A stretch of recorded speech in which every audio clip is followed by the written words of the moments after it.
Hello student, मैं सुजीत कुमार आप सबों का स्पीड कोचिंग सेंटर के इस यूट्यूब चैनल में स्वागत करता हूं। आज से हम लोग क्लास 10th के विद्यार्थियों के लिए क्लास की व्यवस्था कर रहे हैं। प्रतिदिन वीडियो जो लेसन बाय और सब्जेक्ट बाय आपको प्रतिदिन वीडियो मिलेगा।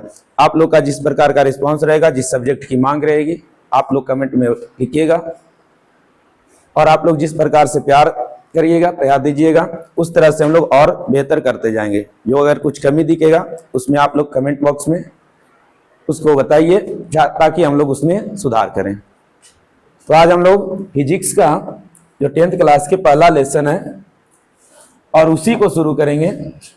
फिजिक्स के पहला लेसन प्रकाश के परावर्तन। प्रकाश के परावर्तन को हम लोग देखेंगे क्रमबद्ध तरीके से। इसका वीडियो आप लोग के पास पहुंचते रहेगी। तो देर ना करते हुए हम लोग अपने सब्जेक्ट विषय पर पहुंचते हैं। तो जैसा हम लोग के पास दिख रहा है, हम लोग को पढ़ना है प्रकाश का परावर्तन। हम लोग आज क्या पढ़ने के जा रहे हैं? प्रकाश का परावर्तन, रिफ्लेक्शन ऑफ लाइट। तो इसमें हम लोग पहले देखेंगे कि प्रकाश क्या है, प्रकाश के बारे में समझेंगे। उसके बाद हम लोग आएंगे प्रकाश के परावर्तन पर। तो प्रकाश के बारे में जैसा हम लोग जानते हैं कि प्रकाश वह कारक है, वह ऊर्जा है जिसके कारण हमें देखने की अनुभूति होती है। यानी हम अपने आंखों के द्वारा प्रकाश की उपस्थिति में ही बाह्य जगत को देख पाते हैं, व आसपास की वस्तुओं को देख पाते हैं। तो वहीं यहाँ परिभाषा के तौर पर लिखा गया है, प्रकाश एक प्रकार की ऊर्जा है जो हमारी आंखों के रेटिना को प्रभावित करके हमें वस्तुओं के देखने का आभास कराती है। यानी हम बिना प्रकाश के वस्तु को नहीं देख पाते हैं। अगर हमारे पास आंख है, हमारी आंख अच्छी है, फिर भी हम प्रकाश की अनुपस्थिति में, प्रकाश के ना होने पर हम वस्तु अपने आसपास की वस्तुओं को देख नहीं पाते हैं। तो प्रकाश वह कारक है, वह ऊर्जा है जिसके कारण हम बाह्य जगत को देख पाते हैं। आगे आएंगे हम लोग तो देखते हैं प्रकाश की प्रकृति क्या है, अर्थात प्रकाश क्या है। यहां देखिए हम लोग प्रकाश एक ऊर्जा है, लेकिन अलग अलग वैज्ञानिकों का अलग अलग मत है, जिसमें दो वैज्ञानिक हमारे पास प्रमुख आए हैं। एक वैज्ञानिक का नाम है न्यूटन और एक वैज्ञानिक का नाम है हाइगेंस। इन दोनों वैज्ञानिकों ने प्रकाश की प्रकृति के बारे में बताया है। तो न्यूटन का कहना है, न्यूटन के विचार के अनुसार, सिद्धांत के अनुसार, प्रकाश कण है। प्रकाश को क्या माना गया? कण। यह एक ऊर्जा युक्त कण है, ऊर्जावान कण है, छोटे छोटे कणों का बना होता है प्रकाश। यह न्यूटन का बताना है। वहीं हाइगेंस का कहना है, हाइगेंस जो बताते हैं कि प्रकाश एक तरंग है, प्रकाश तरंग के रूप में गमन करता है। तो न्यूटन का जो मानना है कि प्रकाश कण है, हाइगेंस का मानना है कि प्रकाश तरंग है। बहुत से ऐसे घटनाएं हुए जिसमें कुछ को सिद्ध किया गया प्रकाश के कणिका सिद्धांत से, यानी न्यूटन के अनुसार, और कुछ ऐसी घटनाएं हुए जिसको हम लोग प्रकाश के तरंग सिद्धांत से क्या किए? सत्यापित किया गया। अतः वैज्ञानिकों द्वारा यह माना गया कि प्रकाश कण और तरंग दोनों है। यानी प्रकाश में कण का भी गुण है और प्रकाश में तरंग का भी गुण है। अर्थात प्रकाश की प्रकृति के बारे में अगर पूछेगा तो प्रकाश की प्रकृति द्वैत है। तो प्रकाश कैसी प्रकृति का है? द्वैत। अर्थात प्रकाश में कण का भी गुण है और प्रकाश में तरंग का भी गुण है। तो यही चीज यहां लिखा हुआ है, प्रकाश द्वैत प्रकृति का होता है, अर्थात प्रकाश में कण और तरंग दोनों प्रकृति पाई जाती है।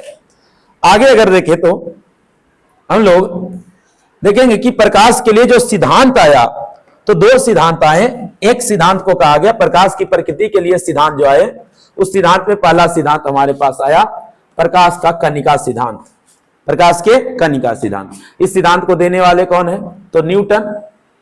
1875 ईस्वी में न्यूटन नामक वैज्ञानिक ने इस सिद्धांत को प्रतिपादित दिया और उन्होंने बताया कि प्रकाश एक कण है। प्रकाश को उन्होंने कण माना और इसी चलते इस सिद्धांत को कहा गया कणिका सिद्धांत।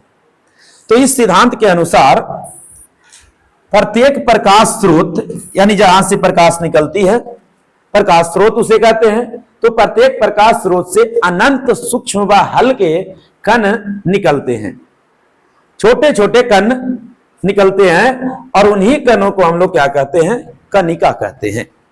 तो प्रकाश के यह कणिका सिद्धांत है। प्रकाश के कणिका सिद्धांत को देने वाले न्यूटन हुए 1675 ईस्वी में, और इस सिद्धांत के अनुसार प्रकाश को एक कण माना गया है, ऊर्जा युक्त कण माना गया। अब इस सिद्धांत के अनुसार और क्या क्या बातें प्रकाश के बारे में कही गई, तो इस सिद्धांत के अनुसार हम लोग जानते हैं कि प्रकाश को ऊर्जा माना गया है, ऊर्जा युक्त कण माना गया है। तो प्रकाश क्या चीज है, ऊर्जा युक्त कण है। उसके बाद हम लोग देखेंगे इस सिद्धांत यानी प्रकाश के कणिका सिद्धांत के अनुसार, न्यूटन के अनुसार प्रकाश सरल रेखा में गमन करती है। तो अगर पूछा जाए कि प्रकाश किस रेखा में गमन करती है, तो प्रकाश सरल रेखा में गमन करती है। यह सिद्धांत देने वाली है, यह किनके अनुसार माना गया कि प्रकाश, तो यह है न्यूटन के कणिका सिद्धांत है। इसी सिद्धांत के अनुसार हम लोग प्रकाश के परावर्तन और प्रकाश के अपवर्तन की व्याख्या कर सकते हैं, यानी प्रकाश का लौटना और प्रकाश का दूसरे माध्यम में जाने पर विचलित होना, ये दोनों घटना का वर्णन किस सिद्धांत से, तो प्रकाश के कणिका सिद्धांत से किया जा सकता है।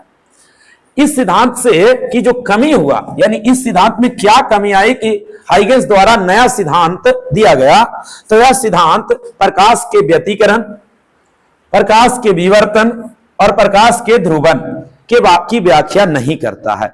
सही इसकी व्याख्या नहीं कर पाते हैं प्रकाश के कणिका सिद्धांत, व्यतिकरण, विवर्तन और ध्रुवन। आगे हम लोग इसको भी समझेंगे, लेकिन ये आगे की कक्षा के लिए है, क्लास 12 के लिए है। व्यतिकरण, विवर्तन और ध्रुवन यह प्रकाश में होने वाली घटना है, जिसके व्यतिकरण में हम लोग किसी चीज को चमकते हुए प्रतीत होना, तो उसी को व्यतिकरण कहते हैं। विवर्तन में हम लोग भी देखते हैं, जो 3D एनिमेशन देखते हुए विवर्तन है, और किसी भी धारदार वस्तु, पतले वस्तु के धार को दिखाई नहीं देना, उसमें हम लोग ध्रुवन की घटना को देखते हैं, जो आगे की कक्षाओं में हमको पढ़ने के लिए मिलेगा।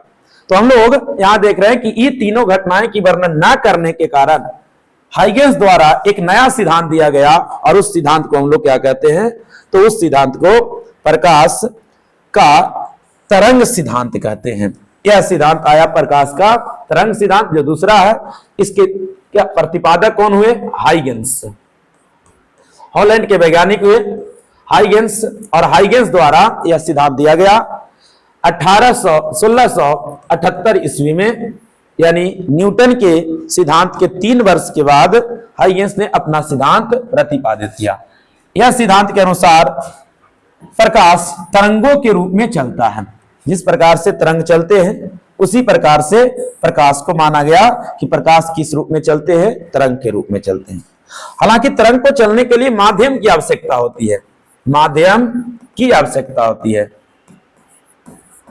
तो हाइगेंस ने इस प्रकाश के चलने के लिए जिस माध्यम की कल्पना किया, उस माध्यम को कहते हैं ईथर।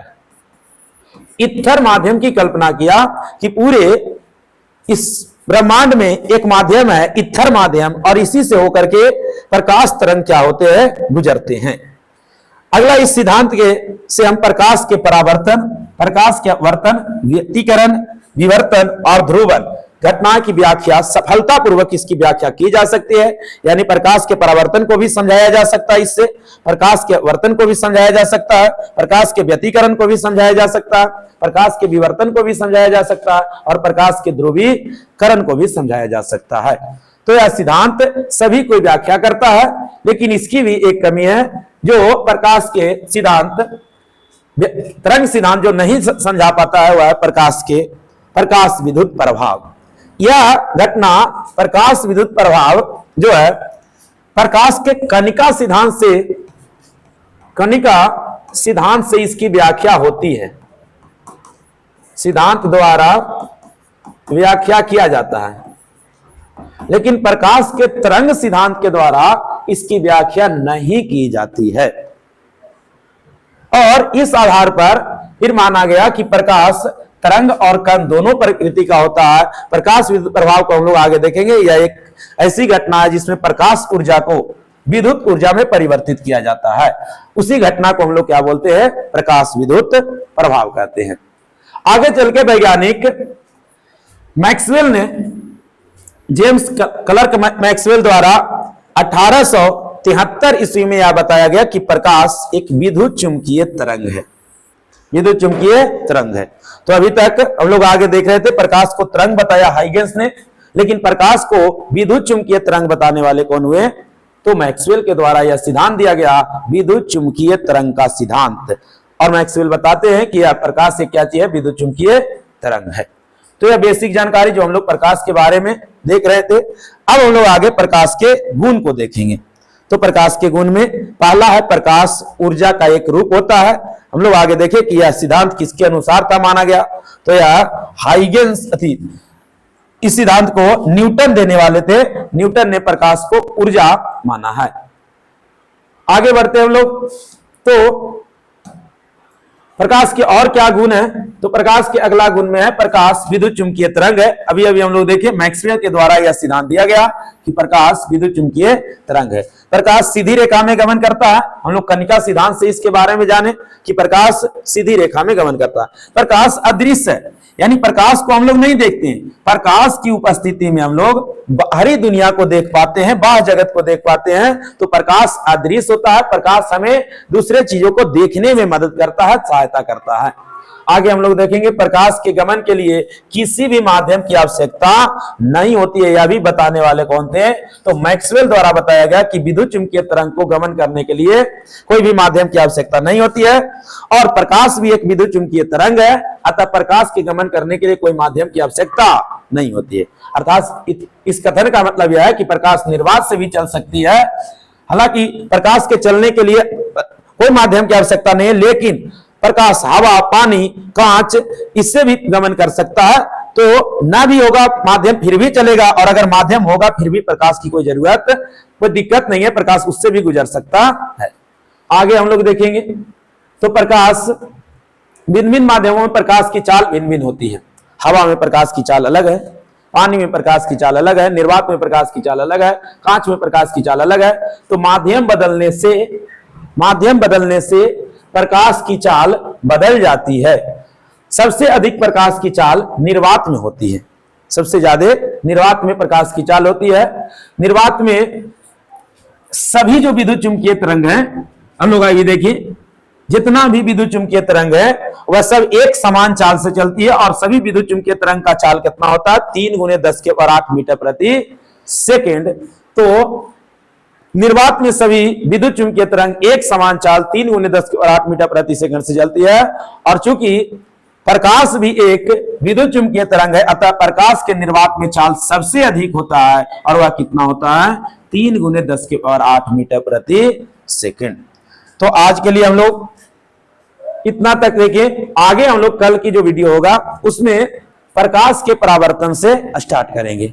आप लोग के अगर यह वीडियो अच्छा लगी, आप लोग प्यार दीजिएगा, और जो भी कमी इसमें दिखाई दे उस आप लोग कमेंट बॉक्स में कमेंट करिए।